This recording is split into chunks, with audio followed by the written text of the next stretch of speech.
예. 휴거에 대해서 우리가 나눠볼 건데요. 우리가 금방 찬양 불렀듯이 나팔부때 나의 이름, 이 찬양 많이 불리는 찬양이거든요. 근데 희한하게도 휴거라는 교리가 나오면은 일반 교회에서 뭐 경기를 일으킬 정도로 굉장히 혐오하는 교리가 돼버렸어요.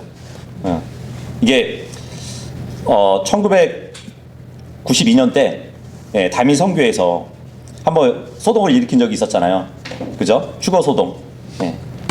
분명 주님께서 희고 깨끗한 아마포 옷을 입혀 주신다고 했는데 사람들이 직접 때 묻은 그 흰 옷을 입고 산에 올라가서 주님이 오실 거를 이렇게 막 그러다가 이제 해프닝으로 끝나는 바람에 이 휴거의 교리가 굉장히 극혐인 교리로 바뀌었단 말이죠. 하지만 이 휴거의 교리는 굉장히 성경적이고 우리가 소망해야 할 교리는 확실합니다. 그래서 우리가 그것을 나눠보려고 하는데, 교회의 휴거. 우리는 이제 앞으로 저 하늘로 들림을 받을 건데, 우리가 온갖 아름다운 그 보석으로 꾸며진 그 하늘나라에서 영원히 즐겁게 살도록 우리가 하늘로 들려 올라가는 것, 그것을 말하진 않아요. 우리를 구원하시고 하늘에 우리를 위한 처소를 예비하신 그 예수님이 돌아오셔서 우리를 만나 주시는 것, 이게 바로 복된 소망이거든요. 그죠? 거기에 초점이 맞춰져야 되는데, 하늘나라다 할지라도 예수님이 없으시면, 그죠? 무슨 소용이 있겠어요. 그래서 우리의 신랑을 만나는 그 날이 바로 우리의 휴거에 소망이 있는 것이란 말이에요. 그 결혼을 앞둔 신부가 신랑을 기다려야 되는데, 신랑을 기다리는 목적이 좋은 집에서 살 거라는 그런 목적을 두고 기다린다면 정말 정신이 올바르지 않은 신부일 것이에요. 이제 예수님께서 곧 돌아오셔서 우리를 이 세상에서 하늘나라로 이제 데려가실 일은 매우 기쁘죠. 근데 그분을 만나는 일은 더더욱 매우 기쁜 일이 될 것입니다. 그래서 그날은 우리 모두에게 복된 소망이고 기쁜 날이고, 그렇기 때문에 영광스러운 휴거의 날이라고 부르게 되는 것이에요. 하지만 이제 주님이 다시 올 때는 마냥 기쁘지 않을 수가 있어요. 요한일서 2장 28절에 보면은 사도 요한이 우리에게 이런 말씀을 해줬습니다. 그런즉 이제 어린 자녀들아, 그분 안에 거하라. 이는 그분께서 나타나실 때 우리가 자신감을 가지려 하며, 그분께서 오실 때 그분 앞에서 부끄러워하지 않으려 함이라. 우리가 마냥 주님 오실 것만 기다릴 것이 아니라 이 세상에서는 주님을 위한 헌신이 있어야 되거든요. 그래야 주님이 오실 때 우리가 자신감을 갖고 부끄러워하지 않고 주님을 볼 수 있다는 얘기예요. 그죠? 세상에 동화돼가지고 막 멋대로 살다가 주님이 오실 때 마주 본다면 자신감이 전혀 없겠죠. 구원 받았다 할지라도 굉장히 부끄러워하겠죠. 그래서 우리는 주님 앞에 얼굴과 얼굴을 맞대고 서게 될 때 부끄러움을 당하지 않고 그분께서 우리를 수치스럽게 여기지를 않도록 우리는 준비하고 기다려야 되는 것이에요. 그런데 뭐 어떤 분들은 휴거라는 그 단어가 성경에 나오진 않지 않냐, 그렇게 얘기를 하면서 그 단어를 사용하면 안 된다, 휴거라는 단어를 사용하면 안 된다, 이렇게 주장하시는 분들도 있거든요. 근데 사실 성경에 보면 천년왕국이라는 말도 직접적으로 나오지 않아요. 그죠? 하지만 천년왕국의 개념은 들어가 있잖아요. 그것은 주님께서 돌아오시면 천년 동안 땅에 속한 자신의 왕국을 통치하실 것이라는 그 개념이 있단 말이죠. 그 성경에 보면 삼위일체라는 말도 직접적으로 나오진 않아요. 하지만 세 인격의 하나님, 아버지, 아들, 성령님으로 구성된 하나의 한 하나님을 묘사할 때 사용되는 일반적인 표현이란 말이에요. 그죠? 마찬가지로 휴거라는 말도 성경에서는 그 단어가 직접적으로 나오진 않지만 그 말의 표현은 나온다는 것이죠. 데살로니가 전서 4장 16절하고 17절을 보잖아요. 휴거라는 단어가 없지만 한번 보세요. 이는 주께서 환호와 천사장의 음성과 하나님의 나팔 소리와 함께 하늘로부터 친히 내려오실 것이기 때문이라. 그리하면 그리스도 안에서 죽은 자들이 먼저 살아나리라. 그 다음에 살아서 남아있는 우리도 구름들 속으로 그들과 함께 붙들려 올라가. 예. 이게 휴거예요. 붙들려 올라가 공중에서 주를 만나리라.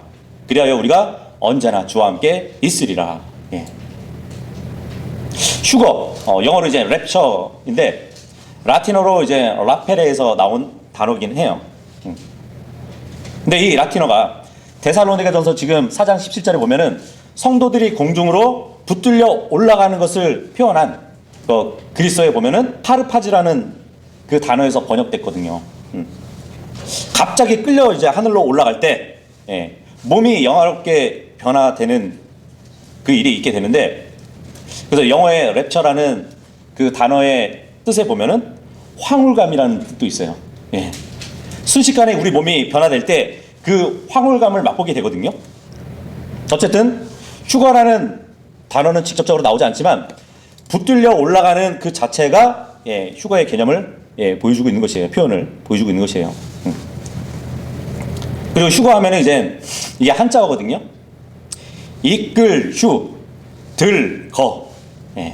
그러니까 한마디로 끌려 올려지다라는 뜻이 있단 말이에요. 끌려 올려지다.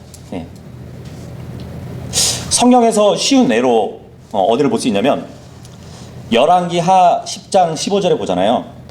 거기에 기록을 보면은 그 표현을 잘 이해할 수 있어요.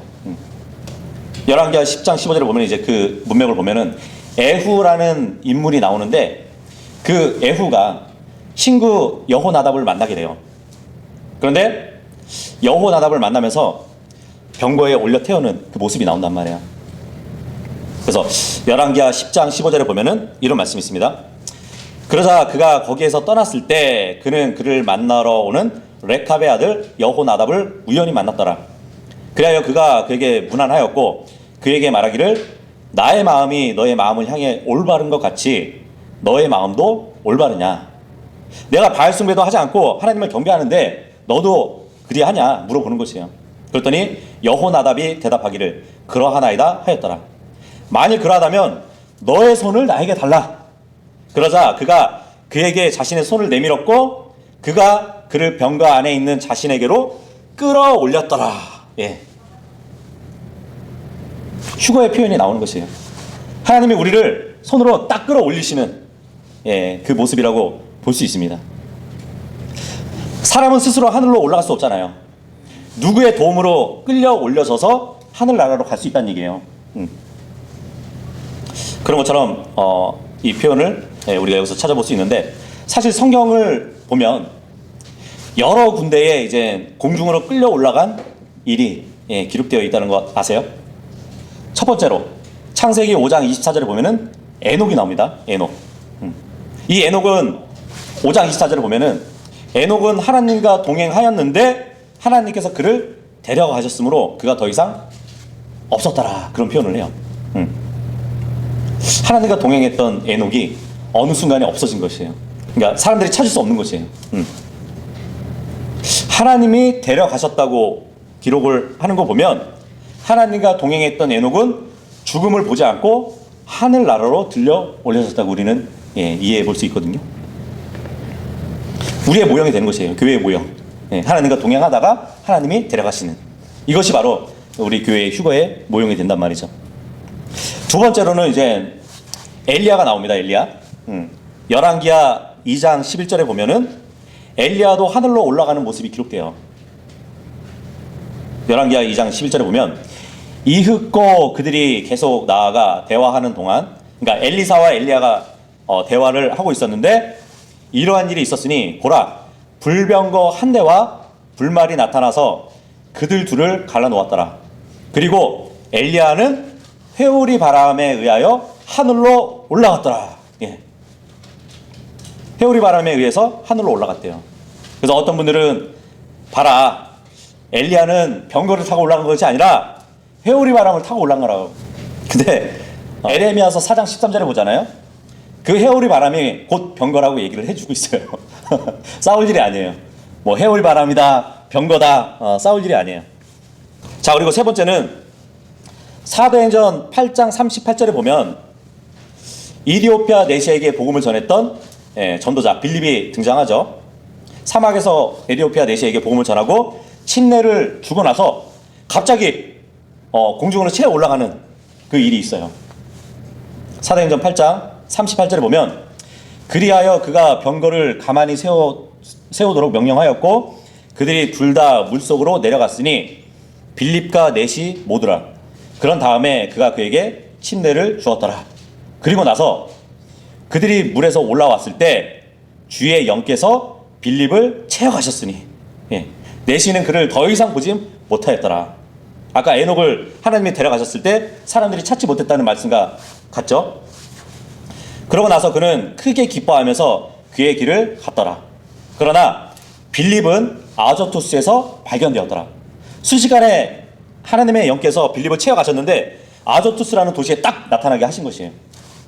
그리고 그가 자신이 카이사랴에 도착할 때까지 모든 도시들을 경유하면서 그 안에서 선포하였더라. 에디오피아 내시를 침례를 주었던 것이 가자거든요. 가자로 가는 길. 근데 아조투스라는 그 도시까지 거리가 40km예요. 주의 영이 빌립을 딱 채워 올라가셔서 40km 거리를 순식간에 옮겨주신 것이에요. 그래서 성경은 이런 장면이 나온단 말이죠. 네 번째는 이제 사도 바울인데, 사도 바울이 이코니움에서 이제 복음을 선포하다가 돌에 맞게 되거든요. 돌에 맞았을 때는 사도행전 14장이고, 그때에 하늘로 올라갔던 장면을 기록하는 것이 고린도후서 12장이에요.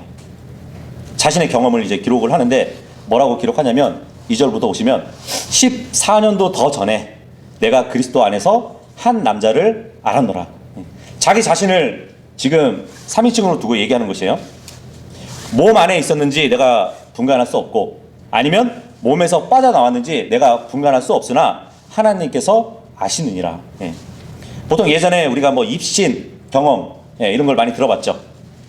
자기가 몸 안에 있는지 몸 밖에 있는지 분간할 수 없는 신비한 체험을 지금 하고 있는 것이거든요. 이러한 사람이, 그러니까 자신이 셋째 하늘로 붙들려 올라갔느니라. 붙들려 올라갔대요. 휴거죠. 그죠? 사도 바울이 이제 4절에서 뭐라고 말씀하냐면 4절에서 말로 다 표현할 수 없는 말들을 하늘에서 들었대요.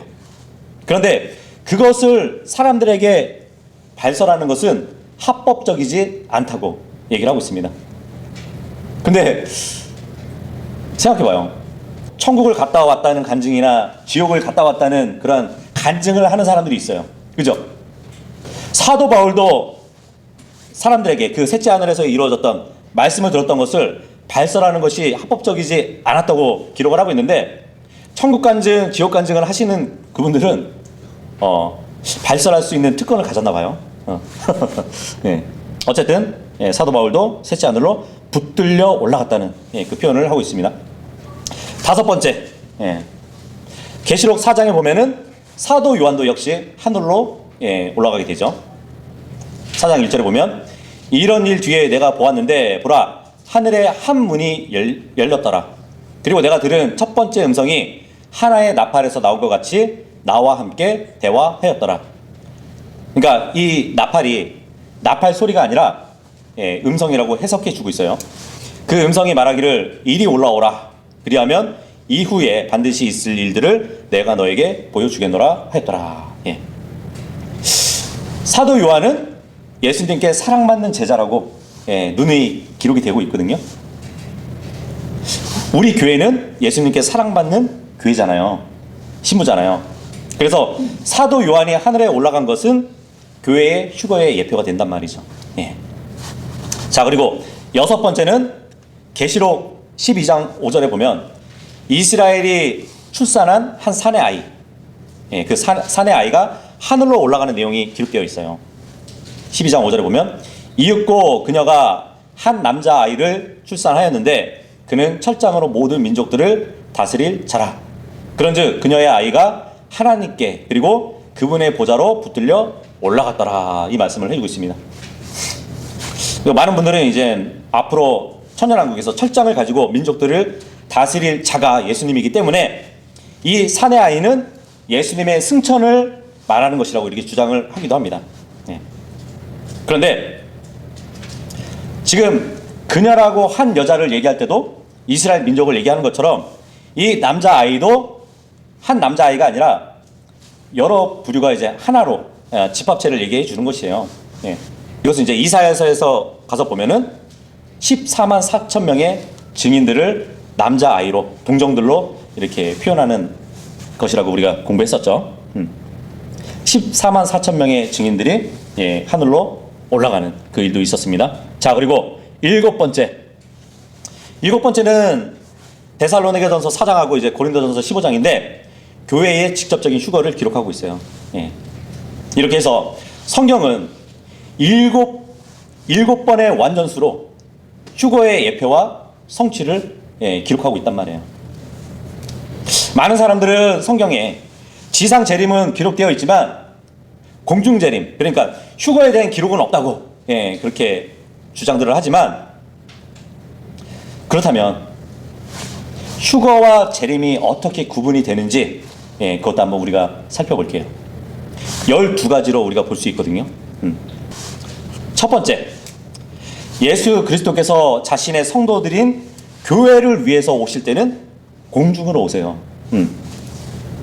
이 땅까지 내려오지 않는단 말이에요. 요한복음 14장 3절에 보잖아요. 내가 가서 너희를 위하여 한 처소를 예비한다면 나는 다시 오실 것이요. 다시 오신대요.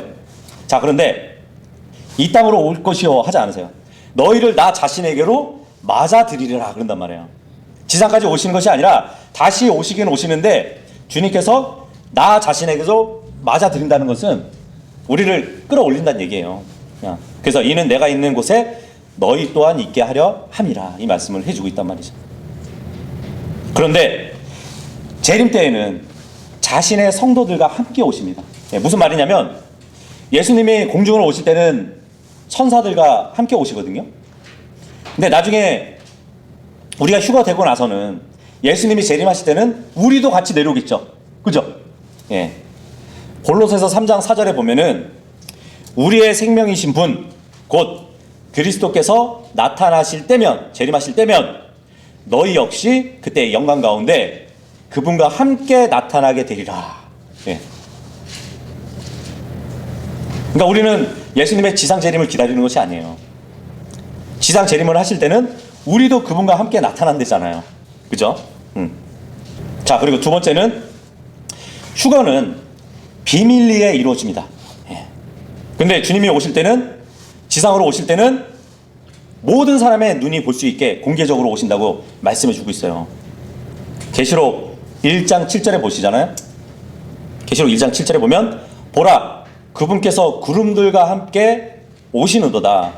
그리하면 모든 눈마다 그분을 볼 것이요 그분을 찌른 자들도 또한 그분을 보리라. 그리하여 땅의 모든 종족들이 그분으로 인하여 통곡하리로다. 과연 그러하리라. 아멘. 차이가 있는 것이에요. 휴거는 비밀스럽게 오지만 재림은 눈에 보이게 공개적으로 온다는 말씀이죠. 자, 세 번째, 휴거 때는 믿는 사람들이 주님을 공중에서 만나게 됩니다.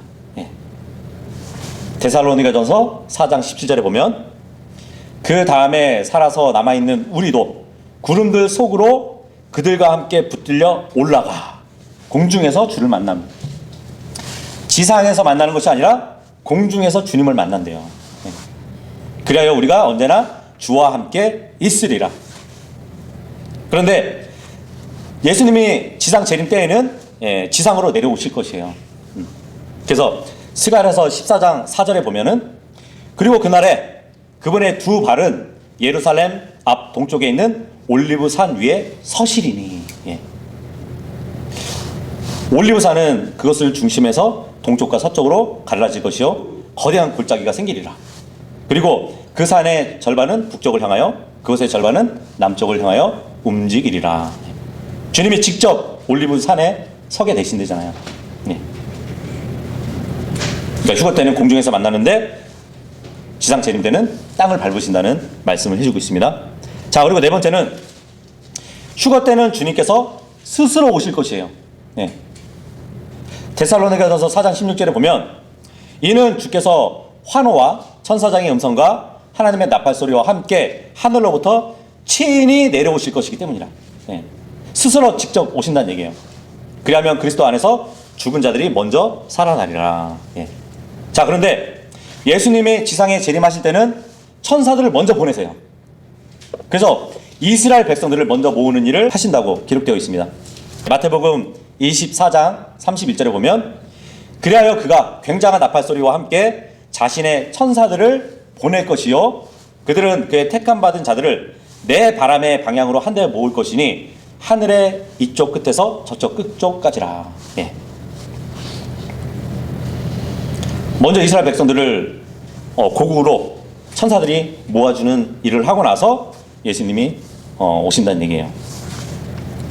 자, 그리고 다섯 번째는 예수님이 교회를 위해 오실 때는 성경은 어떠한 표적에 대해서 말씀해 주지 않아요.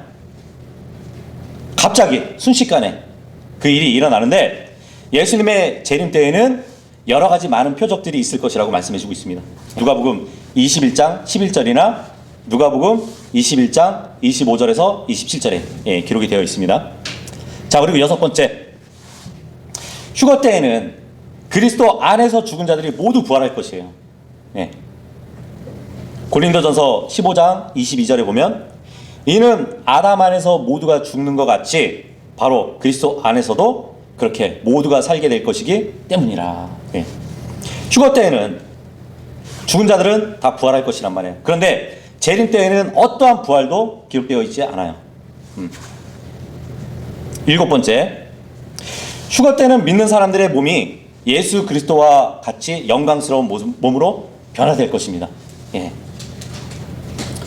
빌립보서 3장 21절에 보면 그분께서 우리의 천한 몸을 변화시켜요. 지금 우리가 입고 있는 이 몸이 천한 몸이래요. 예. 그것이 그분의 영광스러운 몸같이 변모되게 하시리니 주님의 부활하신 그 몸과 같이 그분께서는 그것으로 인한 역사하심에 따라 심지어 모든 것들을 자신에게로 능히 복종케 하실 수 있느니라. 휴거 때는 우리가 영광스러운 몸으로 변하게 되는데 재림 때에는 믿는 사람들의 몸이 변할 것이라는 말씀이 성경 어디에도 있지 않아요. 여덟 번째는 성경은 휴거 때에 공중으로 오시는 예수님을 새벽별 같다고 말씀을 해주고 있습니다. 계시록 22장 16절에. 그런데 재림 때의 예수님은 떠오르는 태양과 같다고 말씀을 해주고 있어요. 말라기서 4장 1절에서 6절에 보시면 순서도 있죠. 새벽별이 이제 안 보이는 시점에 태양이 떠오르잖아요. 마찬가지로 휴거가 먼저 있고 지상 재림이 있는 것이에요. 아홉 번째는 데살로니가전서 4장 17절에서 18절에 보면은 이 휴거로 인해 가지고 너희가 서로 위로하라는 말씀을 해준단 말이에요. 근데 사람들이 만약에 예수님의 재림을 기다린다면 먼저 환난을 겪어야 돼요. 그러면 그 환난을 겪어야 된다면 어떻게 사람들에게 위로를 줄 수 있냔 말이에요. 자, 그리고 열 번째는 휴거는 예수 그리스도께서 믿는 사람들을 하나님의 진노로부터 구원하신다는 말씀을 데살로니가전서 1장 10절에 해주고 있습니다. 근데 재림 때에는 예수님께서 친히 하나님의 진노를 쏟아 부으실 그 날이거든요. 계시록 19장 15절에 보면. 자, 그리고 11번째는 휴거 때에 우리 주님께서는 큰 소리와 함께 하늘로부터 오실 것이에요. 이것도 데살로니가전서 4장에 기록되어 있는데 재림 때에는 하늘에서 강력한 천사들과 함께 내려올 것이라고 데살로니가 후서 1장 7절 8절에 말씀해주고 있습니다. 자, 그리고 마지막으로 12번째, 휴거 때는 구원받은 사람들을 불러 모으실 것이에요. 예. 근데 재림 때에는 구원받지 못한 사람들을 불러 모으실 겁니다. 예. 마태복음 13장 41절에서 42절에 보면. 예. 자, 이렇게 휴거와 재림, 공중 재림과 지상 재림이 이렇게 구분이 되는 것이에요. 우리는 그것을 잘 구분해야 되는 것이에요. 자, 그러면 교회는 어떻게 휴거가 될까요? 어떤 모습으로 될까요? 데살로니가전서 4장으로 가서 보시면 제가 읽어볼게요. 그러나 형제들아, 나는 너희가 잠들어 있는 자들에 관하여 무지하기를 바라지 아니하노니 곧 너희가 아무 소망도 없는 다른 자들과 같이 슬퍼하지 않게 하려 함이라. 예.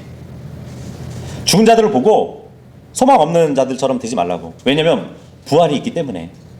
14절에 보면 이는 만일 예수님께서 죽으셨다가 다시 일어나신 것을 우리가 믿는다면 바로 그처럼 하나님께서는 예수님 안에서 자고 있는 자들 역시 그분과 함께 데려오실 것이기 때문이라. 이 말씀을 해주고 있어요. 그러니까 휴거는 하늘로 끌려 올라가는 표현을 말해주는 용어라고 말씀드렸죠. 그런데 그렇게 올라가기 위해서는 죽은 자들은 먼저 부활을 해야 된다는 것이에요. 13절에 보니까 죽은 자들을 가리켜서 잠들어 있는 자들이래요.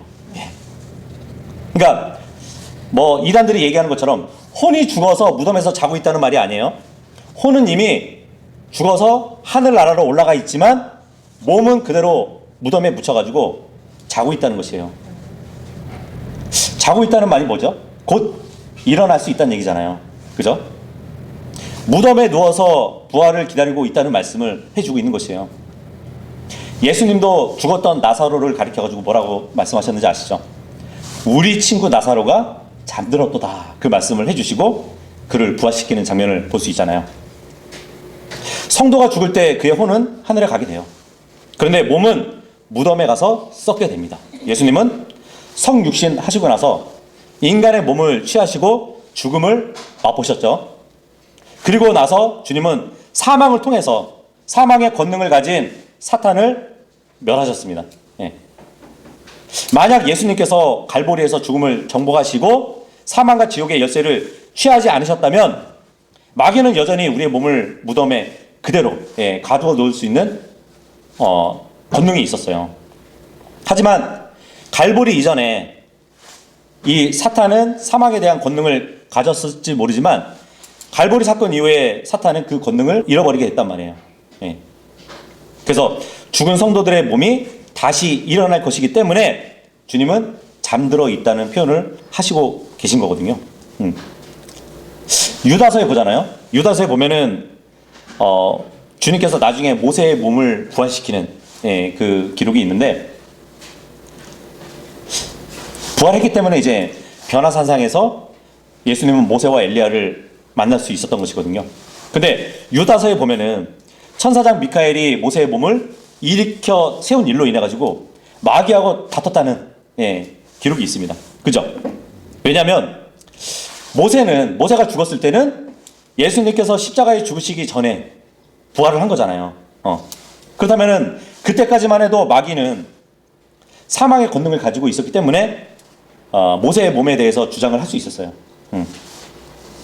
왜냐하면 예수님께서 아직 구속에 대한 몸값을 십자가에서 지불하지 않으셨기 때문에 사망의 권세는 마귀한테 있었단 말이에요. 근데 미카엘이 모세를 일으킨단 말이에요. 그러니까 논쟁이 있을 수밖에 없죠. 물론 주님은 단순히 마귀를 꾸짖으시고 어쨌든 모세의 몸을 일으켜주신 그 기록이 있단 말이에요. 하지만 지금은 아무런 다툼이 없이도 성도의 몸을 당장 일으켜 세울 수 있는 것이에요. 무덤 밖으로 나오라 하면은 그 명령만 하시면 바로 나올 수 있는 때가 바로 지금이란 말이죠. 15절에 보시면 이는 우리가 주의 말씀에 의하여 이것을 너에게 말하기 때문이니 주의 오심까지 살아남아 있는 우리가 잠들어 있는 자들보다 앞서지 못하리라는 것이라. 자, 그런데 주님이 공중으로 오실 때 휴거의 순서가 있어요. 죽은 사람들은 부활하겠죠.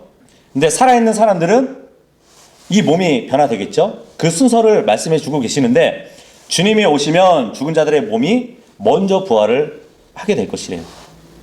그리고 살아서 주님을 맞이하는 자들은 그 뒤에 영광스러운 몸으로 변화될 것이라고 말씀해 주고 있습니다. 16절 보시면 이는 주께서 환호와 천사장의 음성과 하나님의 나팔 소리와 함께 하늘로부터 친히 내려오실 것이기 때문이라. 그리하면 그리스도 안에서 죽은 자들이 먼저 살아나리라. 순서가 있다고 그랬죠. 그 다음에 살아서 남아있는 우리도 구름들 속으로 그들과 함께 붙들려 올라가 공중에서 주를 만나리라. 그리하여 우리가 언제나 주와 함께 있으리라. 이런 이유로 이 말씀들로 서로 위로하라. 예. 휴거는 하나님의 환호성과 함께 시작될 것이래요. 이 쇼트, 예. 아시죠? 외침, 예. 환호성과 함께 시작될 것인데, 우리는 그리스도 안에 있는 성도의 모형이었던, 예, 사도 요한이 하늘에 들려 올라갈 때 들었던 그 음성처럼 이리로 올라오라 하는 그 말씀을 듣고 올라갈 것이란 말이에요.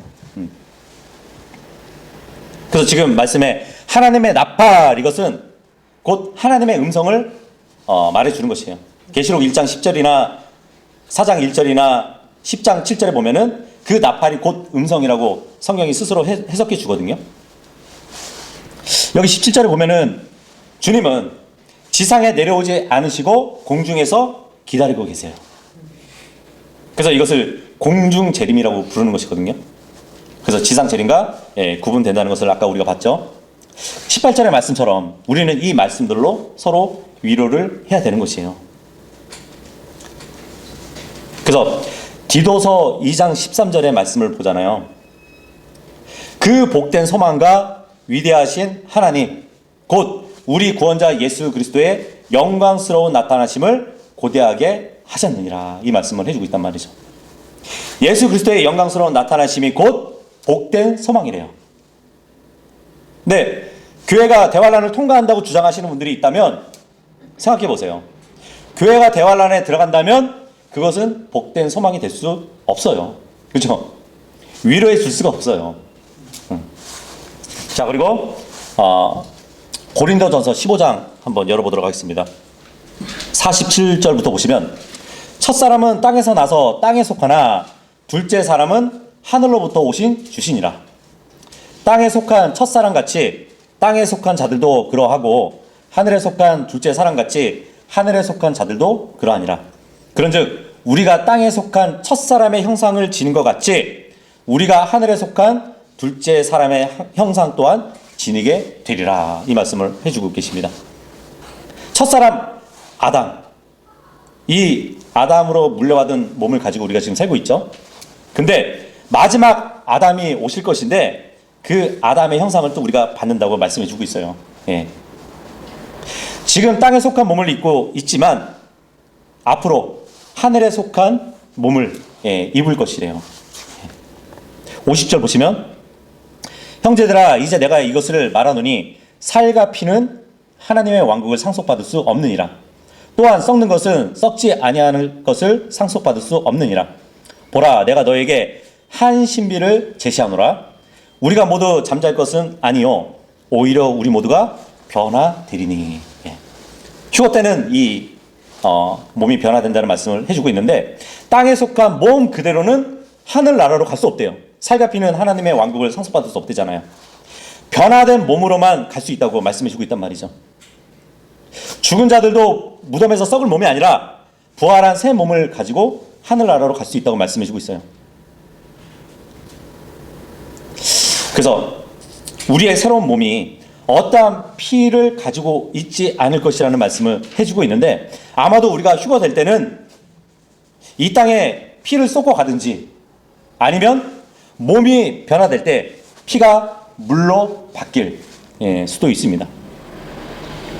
52절에 보시면, 순간적으로 눈 깜짝할 때 마지막 나팔 소리에 그러하리라. 이는 그 나팔이 소리를 낼 것이요 죽은 자들이 썩을 수 없는 몸으로 일으켜질 것이며 우리가 변화될 것이기 때문이라. 이는 이 썩을 수 있는 몸이 반드시 썩지 아니함을 입을 것이요 이 죽을 수밖에 없는 몸이 반드시 불멸을 입을 것이기 때문이라. 예. 휴거가 일어나면 어떤 성도들은 죽은 자들로부터 일어나게 될 것이고 어떤 자들은 살아있는 채로, 예, 들려 올려지게 될 것이라는 것이에요. 모두가 변화될 것이래요. 그래서 이제 믿지 않는 자들 입에도, 예, 주님의 말씀이 들어가 있다는 그런 말씀이 있잖아요. 상대방을 가리켜서 이 썩을 놈아 그런 말 많이 하죠. 눈 깜짝할 때에, 지금 52절을 보니까 순간적으로 눈 깜짝할 그 사이에, 눈 깜짝할 때에 우리의 몸이 변화된다는 말씀을 해주고 있단 말이에요. 근데 사실 눈을 깜짝거리는 것보다 더 빨리 일어날 것이에요. 예. 여기 52절에 눈 깜짝할 때라는 것은 눈을 실제적으로 깜빡거리는 것을 말하지 않아요. 눈을 깜빡거리려고 시작할 때의 눈의 움직임을 말하는 것이에요. 예. 그 속도가 너무나 빠르기 때문에 약 뭐 1초에 1000분의 1 정도도 안 되는 그 속도에 변화될 것이란 말이에요. 그래서 우리는 그것이 얼마나 빠른지 상상할 수도 없는 것이에요. 그죠? 그러니까 휴가가 얼마나 순식간에 일어날 것인지를 지금 기록하고 있는 것입니다. 만약에 뭐 어떤 불신자하고 테이블에 그 사이로 앉아 있다고 생각해 보세요. 하나님의 나팔이 울려 퍼지면 그 상대방이 눈을 깜짝거렸다 할지라도 우리의 사라짐을 목격하지 못한다는 얘기예요. 그죠? 52절에 다시 보시면 죽은 자들이 썩을 수 없는 몸으로 일으켜질 것이며 우리가 다 변화될 것이기 때문이라. 그러니까 여기서는 죽은 성도들과 살아있는 성도들, 이렇게 두 부류의 사람들이 언급되어 있는 것을 볼 수 있습니다. 예수님도 나는 부활이요 생명이라. 나를 믿는 자는 비록 그가 죽었을지라도 그가 살리라. 또 누구든지 살아서 나를 믿는 자는 결코 죽지 아니하리라. 이 말씀을 해주신단 말이에요. 그래서 두 부류를 말씀해 주셨어요. 예수 그리스도께서 돌아오실 때 죽어있는 자들, 근데 그들은 살 것이고, 두 번째 부류는 살아있는 성도들은 결코 죽지 않을 것이라고 말씀해 주고 있단 말이죠. 그래서 우리가 본 고린도전서 15장 52절에 보면은 바울도 자신을 포함해 가지고 우리가 다 변화될 것이라고 이렇게 말하는 것을 주목해 보세요. 바울은 정말 열렬하게도 자신의 생애 동안에 휴거가 일어나기를 고대하고 있었다는 것이잖아요. 그죠? 모든 성도들은 죽음을 보기 전에 주님께서 돌아오셔서 자신을 하늘로 데려가기를 간절히 바라는 그 기대와 소망을 가지고 살았다는 것을 보여주고 있단 말이에요. 그래서 주님께서 돌아오시기를 바라는 그 바울의 깊은 열망은 정말 의의 왕관을 받을 수 있는 자격이 있다고 디모데후서 4장 8절에 말씀해 주고 있거든요. 그리스도를 기다리는 성도들에게는 의의 왕관을 주신다고 약속하셨습니다. 그래서 예수님이 우리 생애 때에 돌아오시면 정말 우리는 변화될 것이고 죽지 않음을 입을 것이에요. 새로운 몸은 죽은 몸에 종속하지 않을 것입니다. 그래서 그리스도인의 소망이 여기 있는 것이에요. 그분께서 살아계시기 때문에 우리는 어느 날 우리에게 새롭고 죄 없는 영광스러운 몸, 주 예수님과 같은 몸을 우리에게 주시기 위해서 돌아오실 것이란 말이에요. 그때 우리가 지금 거주하고 있는 이 낡고 죄 많고 일시적인 몸을 완전히 벗어버리게 될 것입니다. 우리는 아직 유혹과 죄에 대해서 싸우고 거룩함을 추구하면서 살고 있어요. 근데 이제 죄에 복종하지 않는 새롭고 죄 없는 완전한 몸을 우리는 갈망하면서 살 수 있단 말이죠. 그렇게 되면 새로운 몸을 받으면 우리는 영원토록 주님을 온전하게 섬길 수 있게 될 것입니다. 이것이 바로 우리의 소망인 것이에요. 베드로전서 1장 13절에 보면 이러한 이유로 너희 생각의 허리를 동여매라. 정신을 차리라. 그리고 예수 그리스도께서 나타나실 때 너희에게 전해질 은혜를 위하여 끝까지 소망하라. 이 말씀을 해주고 있습니다. 다시 오실 예수님을 기다린다는 것은 아이고 이 세상을 살아가는 게 너무 힘들어. 빨리 오셨으면 좋겠다. 이러한 기다림이 아니라 우리가 있는 이 위치에서 최선을 다하고 주님 오실 그날을 여유롭게 기다리는 것이 바로 주님을 온전히 기다리는 것이에요. 우리가 무엇을 소망하고 있죠? 우리가 소망하는 것은 얻을 수도 있고 그렇지 않을 수도 있는 그런 소망인가요? 절대 아니에요. 우리는 예수님께서 나타나실 때 우리에게 가져올 그 은혜에 대해서 끝까지 소망을 갖고 있어야 되는 것이에요. 우리가 끝까지 소망하는 그 은혜는 새로운 몸을 포함하는 것입니다. 우리가 살펴봤듯이 고린도전서 15장은 부활장이라고 말씀드렸죠. 그 문맥에서 우리는 휴거의 기록을 봤습니다. 그런데 바울은 만약 예수 그리스도께서 죽은 자들로부터 일어나지 않으셨다면 어떻게 될지를 깊이 생각해 보라고. 예. 그랬다면 우리는 아무런 소망도 없고 지옥으로 향하게 될 뿐이란 말이죠. 그래서 바울은 만일 자기의 유일한 소망이 무덤에 가는 것이었다면 죽는 것이 이득이라고 말하지 않았을 것이에요. 그죠? 예. 바울은 죽을 때도 자신의 영원한 본향에서 그리스도와 함께 영원히 있을 그것을 얻게 될 것이라고 그렇게 고백을 했었거든요. 그래서 우리는 예수 그리스도의 재림이 임박했다는 그 생각을 마음 속에 견고하게 자리를 또 잡아야 됩니다. 우리 생애 가운데 주님께서 오실 확률이 바울이 있었던 그때보다 굉장히 높아요.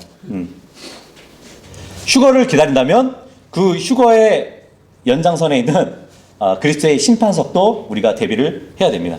예. 보좌에 앉아 계시는 그 예수님, 그 앞에서 우리는 이 땅에서 행한 그 일들이 보상으로 이렇게 주어질 것이란 말이에요. 하지만 우리가 주님을 위해서 산다고 했던 그 모든 시간들, 그 모든 일들이 우리의 육신의 일로 드러난다면 심판석 앞에서는 다 타버린대요. 남을 것이 없대요. 그러니까 우리가 주님 오실 그 휴거를 기다린다면 그때에 그리스도 심판석 앞에서 불이 한번 쫙 타고 나서 금, 은, 보석이 드러날 수 있는 그것을 위해서 준비할 수 있는 모두가 될 수 있기를 바라겠습니다.